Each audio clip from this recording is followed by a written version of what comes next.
Hello, everyone. Welcome back to my favorite time of the week. Yes, a new episode of Digital Data. I'm Cecilia Maundu. I'm a broadcast journalist. I'm a digital security trainer.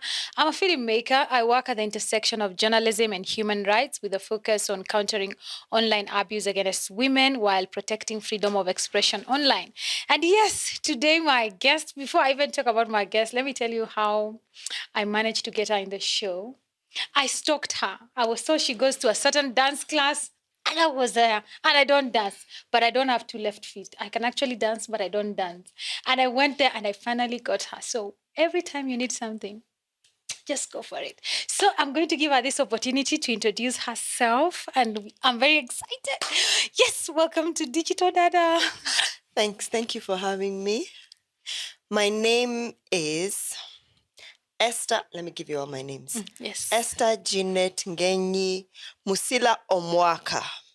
They're all in your national ID. No. National ID. Then I think National ID Esther Jeanette Ngenyi, Mm, but famously known as Guardian's Angel or Mrs. Omwaka now. oh my gosh, how lucky can we be to have her today? So, Esther, Yes. tell us about your positive experience on the digital space, how it has enabled your work and you and your husband's work. Initially, for me, I didn't, when got into the digital space, that is when Facebook came up, IG. I only did it for myself because I had all my accounts on private, just for the people who I am close to, maybe like people I went to school with in primary, who I'm still in contact with, high school, college, maybe a few of my workmates. So it was very private. Until now, I was exposed to the outside world when I met my husband. And then I was exposed to this world I had no experience about. And I won't tell you, it was hard because now I had everybody on my case because of the situation, my relationship. At one point, I found myself wondering, is this what goes on in the outside world? Because I think I was so shielded by me being a private person, not exposing my private life to anybody except people who knew me. So being in this space now where I have to endure insults, abuses, everybody's on my case. And especially people who don't even know People you. who don't even know me. So at one point, I remember Guardian and I sitting in a room and I cried. I'm thinking, what have I done? Who have I offended? What is this thing that I have done that is so bad that I am having my name on Twitter? Esther Musila is tweeting. Trending. Trending. You became an Yeah. internet sensation. Yes. And honestly, I must say, I had to Google you and find out who is this lady people are talking about. And because of the nature of my job, I wondered, how is she even managing in this situation? It was very hard. And especially for my children, because they were wondering, these people don't even know my mom. They don't even know our mother. So why are you bashing her? Why are you on her case? So it was difficult. It was very difficult. And did you at one point contemplating like, I'm done with social media or this digital platform? No, like you see now, like I said in the beginning, all my IG was private. My Facebook was private. So I didn't have what I got now was not from my personal pages. It was either from my husband's personal pages or now from the blogs. It wasn't directly to on you. my pages. Oh yeah. Yes, because they were private. But now I found everybody wants to know Esther. So my IG private page and my Facebook private page was flooded with friend requests. Yeah. Flooded. In fact, I thought at one point it will just crash. Because everyone know. Yes. Yeah. So I decided, you know what? You guys want to have a piece of me? I shall open for you your own IG page with Esther Musila. Because initially, like my Facebook page was Esther Musila, my IG page was Ngenyi. So I decided, let me open Esther Musila, so that you can have a piece of me. You want me? I shall give you me. So that's how I managed to open now my public page, Esther Musila, where I still post, I still post on my other pages because I've been on IG, and Facebook. I was very active there. How do you manage to put on such a thick skin? Because you do have a thick skin. And it's something we keep talking about in our trainings. Like, you do have to develop a thick skin. But somebody else, I'm human by the end of the day. And so many people, it has costed people so much, because you find people leaving the online platform. Some people, their job depend on the online platform. So how have you managed? What advice can you give to people like you? These young girls who are watching you and like, I can actually survive this if she did. I think the most important thing is to just believe in yourself. I don't believe anybody should have a right to dictate to you what to do with your life, how to live it, first of all, because we are all different. I don't want, and like I keep saying, for me, I've never, the way somebody says, oh, I want to be like you. I don't wish to be like anybody else, because I think I am unique as my own person. So I will do what Esther wants. I will live by Esther's rules. I will give Esther what she wants. I have no intention of living somebody else's life. So I think that for me has always been my drive. Like from a young age, I have never wanted to be anybody else. I'm just comfortable in my skin. I'm comfortable in my space. So I think that is what helped me. Even with all that came, at the end of the day, I'm thinking I am still the Esther. So you guys, you have a field day. But at the end of the day, you mentioned that one time it really broke you down. Yeah. What are some of the measures that you took at that point to take care of yourself personally? Because what you're going through is emotional, something emotional. What did you do to take care of yourself first? Okay. Initially, because it was not directed to me, I could see all the comments from maybe the bloggers. And unless me, I don't follow blogs. So unless maybe a friend of mine will tag me and then I see the story that is on a page, then I will know they're talking about me. Other than that, I would not know. So when now I decided to open my public IG page and then now YouTube, that is where now I got the real bashing. Yes. Somebody would come and thinking, Jesus Christ, you didn't sleep thinking about me. One incident which I keep talking about, the others are just... Somebody sent me a message. And because it's a Swedo account, I don't know. You will die before Guardian. I wish you death. And I'm wondering, Jesus Christ. When I looked at the message, it was at 5:27 in the morning. Yes. That is the time the person wrote the message. So I remember I left the bed. I went to the living room. I read this message again. And I'm thinking to myself, Yani, this person didn't sleep. They were thinking about how I should die. For what reason? That took me aback, and I'm thinking, Jesus, how can people be so cruel? What have I done? So I thought about it. I thought, should I reply? Should I just leave it? I said no. So I went back and replied. I said, I'm sorry, this is how you feel. But because my life is not in your hands, it's a wasted thought. So whatever it is you're going through, it's not because of me. You deal with your issues.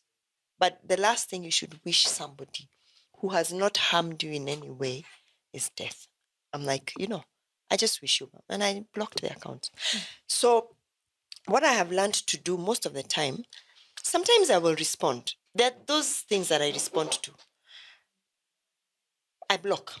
I just block. I think I have like 5,000 blocked accounts. Wow. Yeah. Because I'm thinking, I don't need your negative energy in my space. What I post on my pages is purely just about, sometimes it's just a good vibe, because that's what I know. As much as we have all these issues and problems, but I believe in just having a good vibe. And that's what I preach for myself. Okay, I know. I mean, going back to that story you talked about, that comment they made about you. Do you feel like it also reflects how people are bitter in this society? I think a lot of people are going through so many things. And the only way you find yourself is bringing now pouring out your bitterness, your negativity on somebody else. That's the only way you have. It's an outlet for you.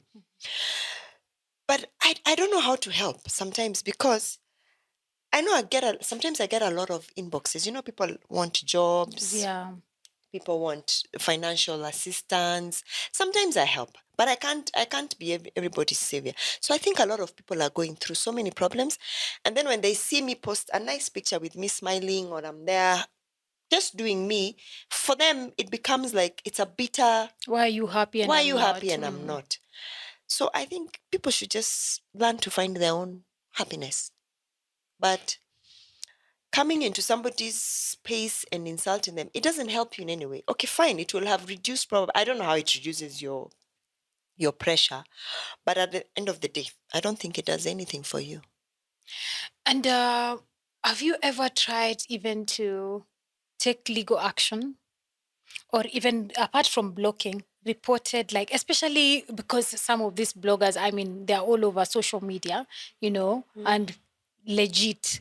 So have you ever tried even to report them to the platform, like this page is doing this? And because some of them, they stir up the problem, Yes. and then they leave it there, and then the public is there having a field day while they're getting hits on their page. I know. So, I tried once when somebody, I can't remember the page, they wrote something and said that I'm HIV positive and I have given that disease to my husband.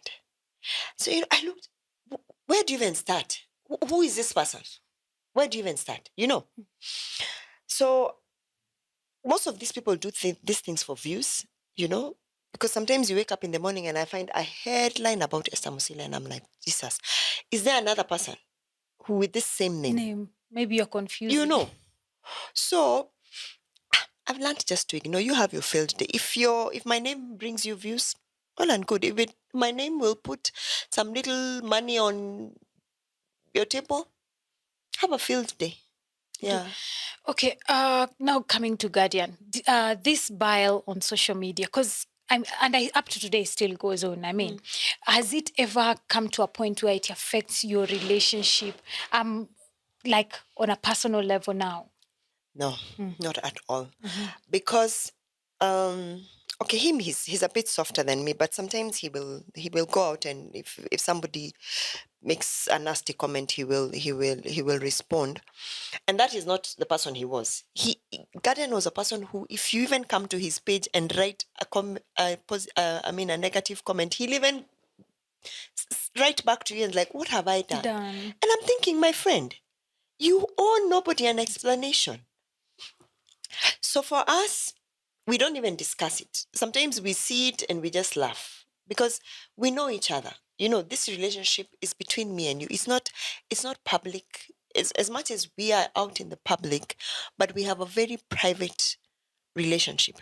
And me and you sat down, we decided this is how we are going, no matter what happens, because it was difficult even for me in the beginning, Of course. and for him as well. But now, you can write all you want. You can say all you want. I mean, if you want to write on Guardian's name, Esther's name, have a field day. Okay, and how do you protect your children? My children initially, because we're also not exposed to the outside world. Now their names started popping up. My daughter is a journalist, so she understands this. My other two, okay, one of them has no care for social media. My younger son, Kidogo, he's on social media.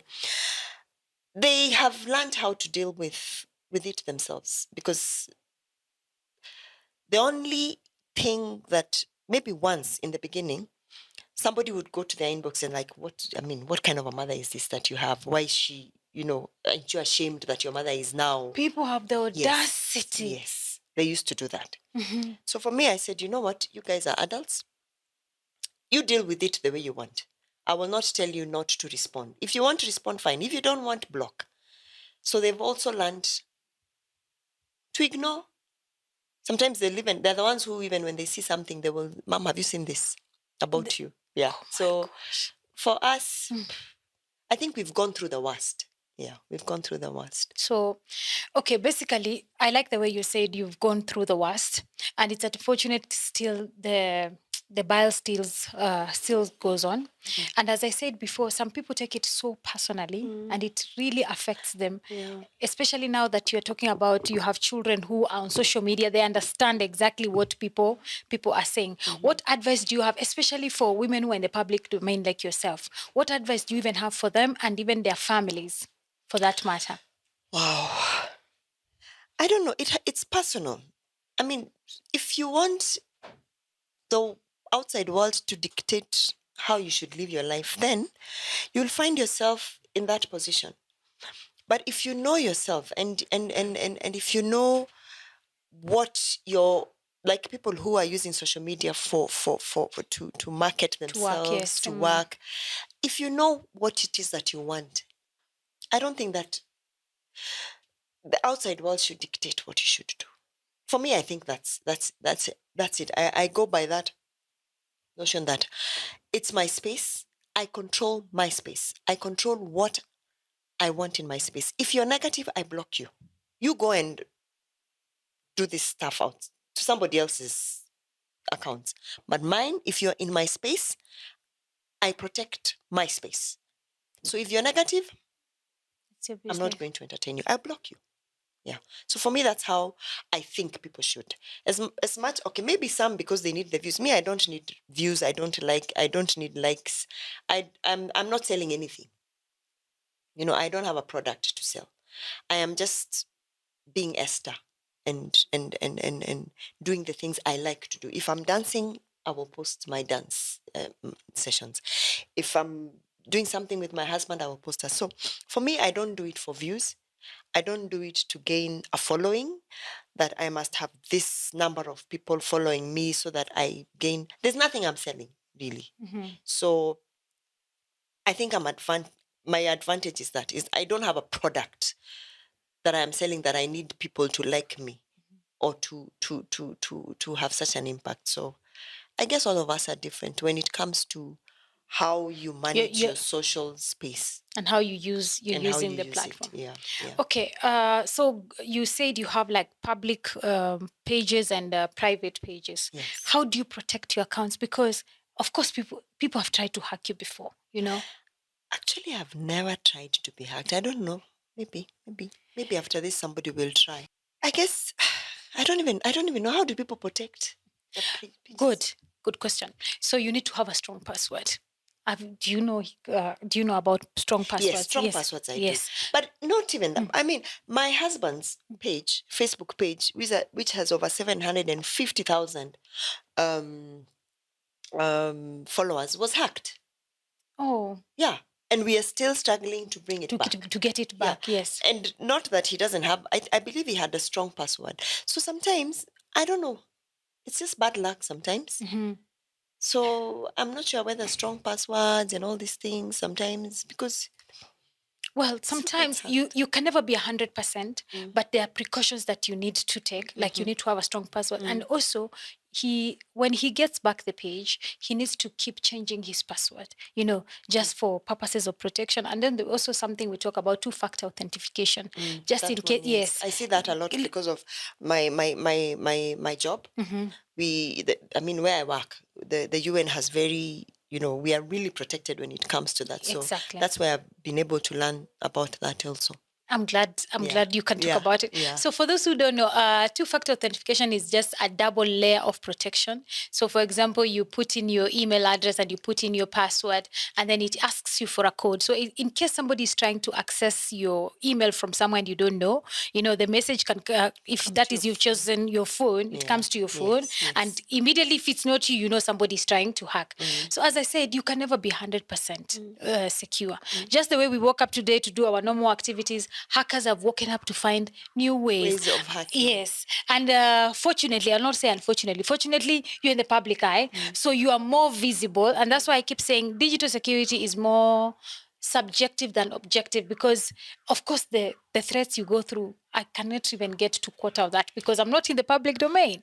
So anyway, so it's how you take care of yourself. And I'm glad you see now workspaces, especially now where you work, they're very aware of why they need to you need to protect your information.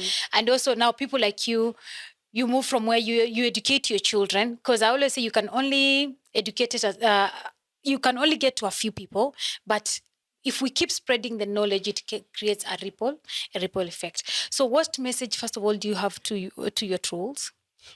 What message you have to these social media platforms, because they have a responsibility to protect you, And then third, what message do you have for bloggers? Those ones, I don't think I have a message for them, because they need to still get views and still keep selling their products. They must, the page must trend, the hits must be there. I mean, Esther at 52. It might be, now, I learned previously, my age was the topic. That was the selling point. Now, kidogo, they have relaxed, because me, I've never been shy about my age. I will rub it on your face, take it or leave it. I have never been shy. So if you think my age is a problem, that's a problem to you. Me, I carry my age proudly, with dignity. With dignity. So for bloggers, keep selling my name. If it gives you views, keep selling. What about your trolls? My trolls, what can I tell them? Continue having a field day, because for me, I will not stop doing me. I will not stop having time of my life. I mean, I'm at a point where sometimes I pinch myself. I'm like, this is all what I ever wanted. It's like a mini two of my life. I've just turned 2. Oh my God, I like that. Because I feel good about myself. I feel I am where I have always wanted to be. So for me, this nothing will. I don't think anything will ever distract my first of all, my happiness, because I found so much peace where I am right now. So trolls, you keep trolling me. I'm living good. Your best Oh way. Yeah, I am. I'm good. You even look it. You even look it. I must say. I'm good. I don't think I will ever have a chance in my life where I will sit down and say, oh, I am. No, please. I am not going to give you that chance. Yeah. In my space where I have control, no, it won't happen. Do you have any regrets of putting your life on social media? Because some people say, oh, if I had known this would happen, I would never be on social media. I don't think I have any regrets. The only thing is that it has exposed me to just see what happens in the outside world, where I was very protected, I think. Very, very protected. But now I have a clear view of what really happens outside my world, which is a good thing, because now I have, like I said, probably I have 52 thick skins now. So it has exposed me to a lot of things that I didn't know. So I really have no regrets. Maybe if I continued living in that other world, I would never have known that we have all these issues. When I hear somebody is being trolled, I would never have imagined what they go through. So no regrets. And for me, I use my social space positively, So no regrets at all. No regrets. Let's go what? I don't think I saw you have a YouTube channel, which was opened again. Actually, the reason I opened my YouTube channel is because when I turned 50, I promised myself that I would, every year, on my birthday, I would release a song. Me, I'm old school. So the music that we listened to when I was growing up, nyimbo za tenzi, if you're Tenzi za rohoni, tenzi yes. za rohoni. Me, I'm still in that space. My past has something that I really value. So I promised myself every year I would release a song. So when I opened my YouTube channel, it was the first song that I did when I turned 50. Which now my husband helped me, because me, I'm not a musician. Me, I used to sing in the bathroom, in the car, but I decided, You're bringing your A game out. Yeah, so I did this first song and put it on YouTube, and that was my intention, just to be doing my 2 songs every 1 year. I would release a song, post it there. At least I can go to my YouTube and look at myself singing and enjoy myself. That was the time now the story came out. And because I had posted on a page, African Leading Lady, something like that. Yeah, on Facebook. Yeah. On Facebook, innocently. I had gone, posted my life. I am 50. I have just turned 50. I have 3 kids. This is where I work, my life story. And I have a new song on YouTube, and I put the link there. So when somebody, I think this must have been Guardian's crash, because when the story came out on the blogs, that it actually came out as, Kumbe, my crush has been taken. And then they went and picked my story from this African Leading and posted it there. That's how they were able to find me. Oh my God.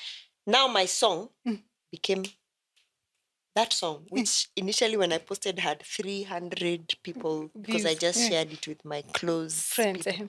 I think within a week I had 500,000 views. OMG! Now it's at 1 million point something. How are you feeling about it? At 50, you release a song which, so is it true when they say there's no negative publicity? I think there's none. It depends. For me, I mean, now I can sing. Every year I have a new song. So good for me. So when should we expect the next song? Next year. Next year. At 53. I'll be there. Please invite me to be one of the, it's called backup singers. Yes. Yeah, so every year I do a song. Then during that period also, we decided, why don't we take advantage of it? And my husband and I started a show. It's called Love Wins, just to prove to people that love can actually win. So we posted a few episodes there. Sometimes I do, like I said, for me, it's not really my forte. I am not going to be stressed up on posting content. So when I feel like, I post. When I am not in the, so I really don't have pressure to post anything on that channel. It's when I feel like. Yeah. Okay, your last parting shot. My last parting shot is to everyone. I think all of us, when God created us, He created you with a purpose. You came into this world alone. You shall live alone. So, for the short period of time that you have in this life, please, do you focus on you. For me, I keep saying, above everything, after God, Esther comes second. Then my husband and my kids, and you all now follow. Yes, but I think it's very important to take care of yourself, to know what you should allow in your space. If you want negativity, it will follow you. You'll find it. I mean, this world is full of everything. Yeah. But I think you choose what to have in your space. And for me, good vibes. Oh my God, you've been such a vibe. on my podcast. There you have it, folks. I don't think I need to add anything, but the most important thing, please develop a thick skin. Develop a thick skin, and just keep yourself updated with the digital security tips that are available every day, especially for people who are using their accounts to make money. Yeah, now Esther has 1 million views on YouTube. By the way, have you gotten a check from YouTube? I hear you should be paid a lot of money. No, for me, my job doesn't allow me, but I don't think I need it. I mean, Who doesn't need money?